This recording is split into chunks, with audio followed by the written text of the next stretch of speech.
Ever since the beginning of time, we've been using these things to make and do things. This is Kendra, and she has 2 entire thumbs. She also has a cell phone with an Instagram account. This is Colin. His favorite show as a kid was How It's Made. He likes to make things and know how things are made. And he also has a phone and is a frequent user of social media. But lately, I've been doing a lot less making things and a lot more scrolling aimlessly through my phone, watching YouTube. And don't get me wrong, it's very good to catch up on your favorite show or even binge watch Lord of the Rings on a rainy day. But the problem has gotten far, far worse.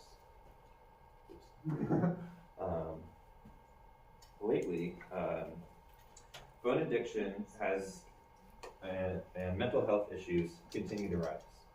Recently, the CDC has published research in 2023 stating that more than half of kids are spending 4 or more hours a day on their cell phones. A lot of this time is spent on social media apps, streaming apps, shopping and gaming apps. While some may argue this technology helps people connect together and learn more information, these apps are primarily designed to engage users' attention and keep it there. According to a review from NIH published in 2020, social media services have evolved into young people's primary channel of communication, with 97% of teens reportedly using at least one of these apps. A lot of this screen time has equated into a whole lot of not doing much else. Don't even get me started about people's posture. Seriously don't, because I will digress. But really guys, media and entertainment apps have completely disrupted how our channels of communication flow and how we consume information. What was once a good service-based economy has evolved into an attention-based economy. Information is readily copied, pasted, retweeted, and we have wandered far from our natural inquisitions of the world around us. And when you have the world served on you in this glassy platter, we lose formative part of our story of what it really means to be a human being.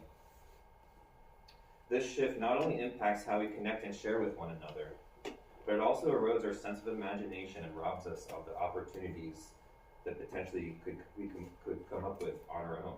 Make no mistake, guys. Where's my phone? Those phones are the competition now. With so much information regurgitated over and over until our brains are glassy smooth, the spark of curiosity and the satisfaction of discovery are often replaced by a numb yearning that something is missing.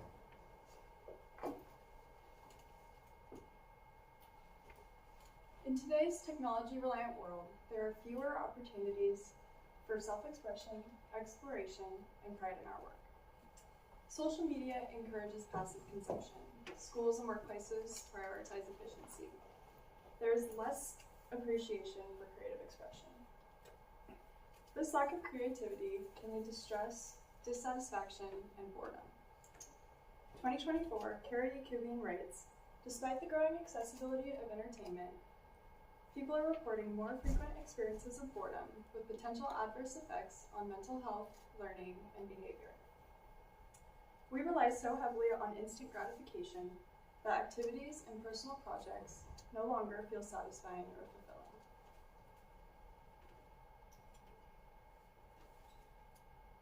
While these issues with technology, the decline of skills, and the lack of emotional fulfillment may sound challenging to face, there are some things we can do about this.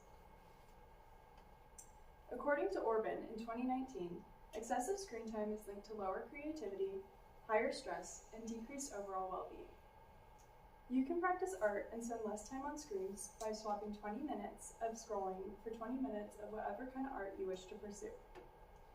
This simple swap doesn't require finding extra time in your day, and instead you benefit with a healthier, more fulfilling way of spending your time. With the rise of mass production, traditional artistic skills like woodworking, sewing, and pottery are fading. When we create, we are celebrating these unique techniques that have been passed down through generations By embracing hands-on art, we help keep these traditions alive and develop a deeper appreciation for craftsmanship.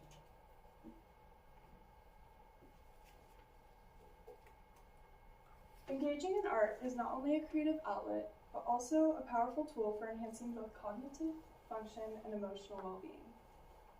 Mallory Shotwell in 2023 writes, "Research consistently shows that creating art can significantly reduce stress, elevate mood, and improve focus, fostering a sense of calm and mental clarity." The process of crafting something with your own hands also enhances skills like patience, problem solving, and attention to detail. In short, art helps cultivate both physical and emotional growth, promoting personal development and creative expression. That's really cool and easy for you to say, Kendra. I feel like some people aren't as gifted and talented as making art like you. You bring up a great point, Colin, but the truth is, skill level doesn't matter. Creating art is about the process, not perfection. We fail and we learn from it. And with practice comes improvement. Even professional artists were once beginners. Plus, as Drexel News noted in 2016, studies show that engaging in creative art or activities reduces stress and boosts mental health regardless of your skill level. But Colin, digital art is becoming more convenient, so why should I practice physical art? That's a good point. And though we both know digital art lacks aspects of physicality that can be highly rewarding, especially through the trial and error process. We return back to the process of trial and error the same way nature learns, and we aren't just using information around us, but we're building and developing skills and knowledge of the world we live in. So after working on making a habit of blocking out some creative time, picking out an art or craft you want to focus on, and taking the first step of actually doing it, here's how some things are going to change in your lifestyle for the better. First, you will find yourself spending less time doom scrolling and spending more time learning, creating, and enjoying the things that you're practicing. Even just spending 10 minutes a day doing some doodles means by the end of the week, you're going to be practicing this skill for over an hour that you otherwise would have been wasting this time. When you build and practice and gain these skills and knowledge, you gain a new perspective to approach problems in ways that you haven't thought of before to solve problems. Lastly, you will feel the sense of yearning be replaced gradually with a sense of accomplishment, and the evidence of your self-expression will be all around you. An NIH study I assessed last night found that feelings of well-being from creative outlets weren't just unique to children. Older adults too can also benefit from and are able to learn new skills such as origami. And with this, I'll say, don't be afraid to share across generations with these new skills and knowledge that you've learned.